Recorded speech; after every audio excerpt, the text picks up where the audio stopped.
What's up guys? Today we got a Halloween edition of one of our growth videos. Isn't it a great thing? I know this really isn't much of a Halloween costume. I just kind of found a camo shirt and I had some paint left over, which doesn't really smell all that great. This is from like 5 years ago.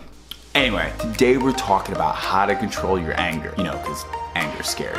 Get it? Okay, so the first thing we want to talk about is the fact that number one, you gotta realize that all anger is rules-based. And let me explain. What this means is that every single time we get angry at something, it is because we have a certain rule that has been violated. Something happened and we had a belief that we thought shouldn't go that way. We are so passionate about it that it violates a rule that we get very upset. So for instance, when someone cuts you off in traffic, you have a belief that that shouldn't happen. So, like some people, you get really angry because how could they? Why? Why would they break my rule? Seriously, that's really what anger is all about. It's really crazy when you begin to think about it. It's just rules-based.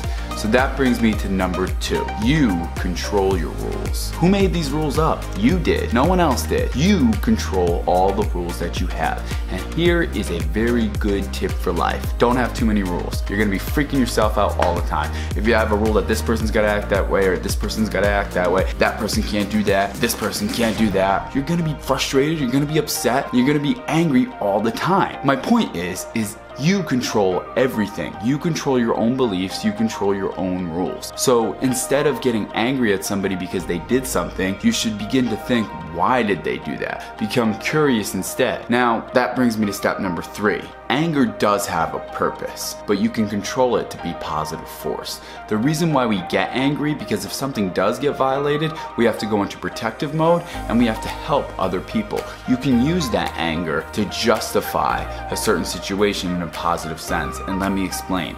If somebody is abusing somebody else and somebody is being a bully, you can get angry and upset about it because it is something that you have a good belief that another human being is not being treated correctly, so it violates your rule. But you can control it in a positive force and use that anger and channel it to make a positive situation out of it. Anger can be very tricky because anger without guidance can be a mess. It clouds our judgment. Whenever we get very frustrated, we tend to lose our critical and logistical thinking. So it clouds our judgment. So you must control it to have a positive force. And that brings me to our final step, step number 4. When you get angry, seek resolution. Automatically ask yourself, how can I resolve this? You can count to 10, you can do a bunch of breathing tricks, but it really all starts in your mind. If you believe that you can resolve the situation or look for ways to resolve the situation, you're going to be shifting your mind to something that is positive in solving the situation instead of getting more frustrated and more anger. See, the thing about anger is it can add a lot of energy, but it can also take away a lot of energy too. People who tend to get very angry have a lot of energy, but it's very destructive energy. Get this straight, anger destroys relationships and it destroys the relationship with yourself. Anger can be very toxic, but when it's used correctly, it can help solve a lot of problems. So, if you want to control your anger, be resolution focused instead of rules focused.